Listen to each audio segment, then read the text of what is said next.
welcome back to our channel.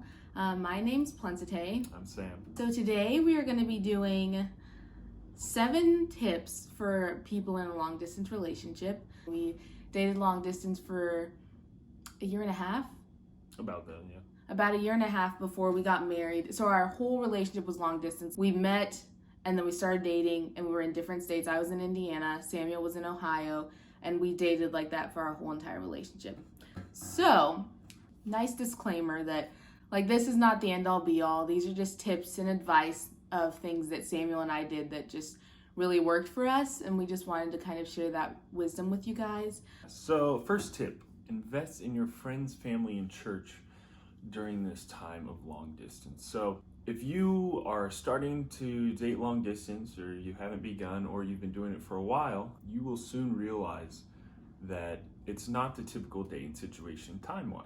So for me and P-Tay, we were both in school. I was a senior in Ohio in college, and she was a junior in college in Indiana. And so we found it very odd that when you're dating long distance, you are single where you're at, but you're also in a dating relationship. So it's very peculiar, but it's a real big positive of long distance dating. I found that I had a lot more time to spend time with friends at school, to invest in church time and be in small groups. We were both track athletes, so spring sports definitely could prioritize that. All that to say, if you were in a dating relationship at the same school, you would find yourself hanging out a lot with the significant other. Yeah. But with a long distance relationship, you would be dating in a sense, mostly talking over FaceTime, talking on the phone, seeing each other every few weeks. You're in a very unique position where you have the time of a single person almost. Yeah. But you're dating somebody that you truly care about. So it's really awesome, and it's unique to long distance relationships. Yeah. So I'll do the second tip. This is so stinking important. Okay, everything we're saying we think is very important, but this is one of the things that we think is just so good, and it eliminates so many arguments and frustration. It's talking through your expectations about communication. First of all, communication in long distance relationships is so important because you don't have that being together all the time. So the substitution is tell him about my day. But the problem with that is it's very easy for me to have this expectation of talking to Sam every single day for 3 hours a day, and when that doesn't happen, it's so easy to be like, oh man, this person doesn't care about me, they aren't spending their time with me and things like that, when in all reality they might just be busy with other things. So it's very important from the very beginning of your relationship to say, what do we think is the best communication outline for our stage of life right now? So for Samuel and I, if it was in the springtime when we had sports all the time and we wanted to hang out with friends and all these things, it was maybe 3 times a week for 30 minutes a night. And so you'll kind of get in a routine of, okay, so every Monday, Wednesday, and Friday, I'm going to talk to Sam. And if I have extra time, then we can find ways to talk as well, or FaceTime as well. And if I may say something too, so because I was a year older, so I graduated in 2018 and I started working. So that whole summer while P-Tay was on summer break, I was working. That was my first quote unquote full-time job. So I was commuting about an hour to work one way every day. I remember that whole summer on the way home from work, I would talk to P-Tay for an hour or so. And during that time, I was just at home, hanging out with the family and stuff. With that, we got accustomed, I especially got accustomed every day to calling P-Tay after work because it was such a long drive, and it was just so awesome to be able to talk to her and just talk about our day and enjoy each other's company for that hour or so. But when she went back to school, that was not possible anymore. And we didn't do the best job, mostly me didn't do the best job of kind of planning for that transition, because I had the wholehearted expectation that this was going to happen forever, because her situation was changing, my situation wasn't. But when those expectations stopped, I was hurt, and I was generally hurt at her, not rightfully so, but I was hurt at her because it seemed like she wasn't making time for me, yet I had the false expectation that this needed to continue and continue. So that's just an example of what we went through and how that talking kind of changed. Yeah, and an overarching theme you'll kind of see in everything we're saying is grace. And that is so important as well, is even if you do plan to talk 3 times a week or whatever, and that does not happen, it is so important to show grace to your partner and be like, okay, we weren't able to talk today, and you have a valid reason why we cannot talk. I'm not going to be upset and angry. I'm going to show you grace, and we can reconvene and say, how can we make this work next week? By the way, if I'm ever looking down, our notes are on our phones. So the third tip we have is to plan to see each other in advance. As we said, life gets so busy, and you can't expect for seeing each other to just kind of fall into place. We suggest that when you are together, that's the best time for you guys to plan to see each other next. Say, we're going to plan to see each other on this exact date. Let's say it's December 25th, random date. So leading up to that date, even if it's a month from now, you know that I will be seeing this person on December 25th. It's a long time, but we can do this. We have a date set in mind. Yes. All right, fourth tip. Set boundaries from the very beginning so you guys are on the same page. And by this, we mostly mean physical boundaries. So as Christians, we find it very, very vital that we maintain purity during our relationship. And so naturally, as sinful people, we wanted to go past those boundaries. But it's so important that, especially during long distance relationships, that you maintain those boundaries and very heartedly make those known. So you're not seeing each other every day, which is awesome because those temptations are not there every day. But unfortunately, those temptations kind of build upon one another. Yeah, you don't see each other for 3 weeks. It's just so awesome. And you're like, oh, I just want to be with this person. I want to hug and kiss. And but unfortunately, in a dating relationship, we believe that that is not the true way to go, as God proclaims in the Bible, just to maintain purity until marriage. And that may mean when you're because for us, it was always going to each other's parents' houses. And so that may mean, okay, like we're not going to stay up later and watch a movie together. Stay up past 10 because nothing really good happens after 10. You are really opening the door for temptation to get a hold of you.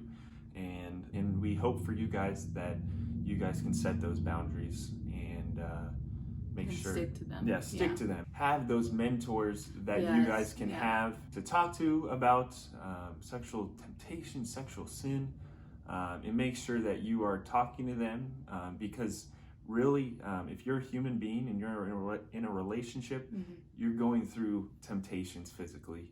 Just make that a priority because God willing, if you do get married, you will just be so grateful that you took these steps now. And even if you don't get married, you are going to be very grateful that you took these steps now to honor your future husband or wife. All right, so fifth tip, get to know each other's family and friends while you are together, as you will only see them a limited amount of time. So again, we were only seeing each other once every 2 or 3 weeks, and sometimes it was even almost a month before, and we were only 3 hours away from each other. So if you're long distance in a reality of 12 hours or 6 hours, that may be even less. It's really important that you get to know each other's families because those times where you're going to see them are going to be few and far between. If the family's doing something, rather than spend that time together, go and do something with the family. Go and watch the movie with the family. Go to the park with the family. When we were at college, fortunately, we were only dating for a few months of my senior year, and so she never got to be at school with me. But I was dating P-Tay for like 2 years of while she was in school, a year and a half of so I got to go to Taylor University, where she went many times. And it's also very important that you kind of acclimate each other to your friends. First of all, it's just good to kind of be a part of each other's lives, not just to be that person that comes every few weeks. They're going to take P-Tay from you just for a few hours every week or every few weeks. Don't be that person who kind of engulfs themselves in that person's life, which is also friends, which is the sport, which is everything that goes around that person's life. And make that a priority to just get to know the people that they hold closest. And another thing is that you have to keep in mind that you are still dating. You are not married. So you are still figuring out if you and this person are compatible. You are moving towards marriage. And so you can't get advice from your friends and family members if they don't even know the person you're dating, if that makes sense. If they know that person and they've seen you guys interact, then it's easier for them to speak into your relationship and actually pour into you guys as well, especially spiritually. Yeah, because it's ultimately your decision who you're going to marry between you and the Lord, but it's also very good to seek out counsel in that decision. And that's just another way that you can show that you love them and that you want to be a part of their whole life, not just every few hours on a weekend. So, we're going to go to you for the sixth tip. Yeah. The sixth tip would be to pray together and keep Christ at the center of your relationship. I cannot be the best me and also therefore pour into Sam if I am not being filled by God and being in the Word. So it's very important, as we said, you have all this extra time. So use this time to grow yourself and become the best person you can be and love God to the best of your ability, so that way you can better pour into the other person. Samuel and I, we really tried to take steps to pray together. So after we're done talking on the phone, we would spend maybe like 5 minutes and just like say a prayer. And we would also do maybe once a week, I'd be like, hey Samuel, how can I be praying for you this week? And in saying that, that opened such a huge door of like seeing the things that he wanted God to do in his life. And then I was able to walk alongside him in those things, whether it was struggling with a test, like I just need prayer for this test, or I need prayer for this friend or family member. Like I was able to walk with him in that. And that is something huge and important, because if you start it now when you're dating, then you can then carry that into marriage. So many married couples don't even pray together. And if you can start that now and make that a priority, then it will be even more amazing when you guys are married and when you guys are parents, and you can continue that prayer and walking alongside each other spiritually. And it's awesome with long distance is that unfortunately and fortunately, for the most part, all you have time to do is talk. And so it's a little bit easier to kind of make those decisions to pray because you're talking anyway. And so it's not really hard to say, hey, let's say, what can I be praying for you for? Let's just take this 5 minutes that we were already going to spend talking. Let's pray for each other and just open up our hearts to one another. All right. So, you're good. The final tip, think of this as a bonus tip. Have date nights when you're not together. I would like to say we became slight pros at this. Maybe that's a little conceited, but we would do movie nights. We did it old schoolish. Now they have apps that you can watch a movie with someone else. But Samuel and I, we would find a movie and then we would FaceTime each other. And then we would start the movie at the exact same time. And then we would watch a movie together. So it's kind of like split screen. So Samuel was on this side, the movie was on the other side. And we'd watch a movie together. And we'd get a little bougie and get different snacks and stuff like that. But it was just so cool to make it, we would call it a date night. And so have this mindset of, I'm on a date with Samuel. This is so fun. And then we got to watch a movie together. And we would be able to comment on the movies and like laugh together about different parts. And it got to the point that Samuel and I did this so often that we had a list like throughout our whole entire relationship of every single movie that we watched. For us, talking was very easy, but for everyone, it's not going to be super easy to talk for 5 hours at a time or whatever the time length is. So it's cool to switch it up and do something different, like a movie. I think those are our 7 tips for long distance dating. We just hope that this is beneficial to you and that you can take these steps and add them into your relationship. Yeah, and I also just want to comment again on how we want your priority to be Christ in this, as we know that if we are pouring ourselves into Christ, we have a greater ability to pour into that other person. With everything we talked about, for the most part, the communication will be better. Boundaries will be able to be held better. You'll just have more fun, and then you'll also just be more connected. Just want to quickly pray. All right, dear Lord, thank you for this beautiful day. Thank you for everybody that's watching this. I just pray that if whatever we said is full of wisdom and truth, that Lord, those listening as well as P-Tay and I would be trained by it. But if there's anything that we said that is not your truth, I pray that they would throw it out. We love you, and I just pray that you would be magnified in us in all that we do. In your name, amen. Amen. We love you guys. See you guys soon. Bye. Bye-bye.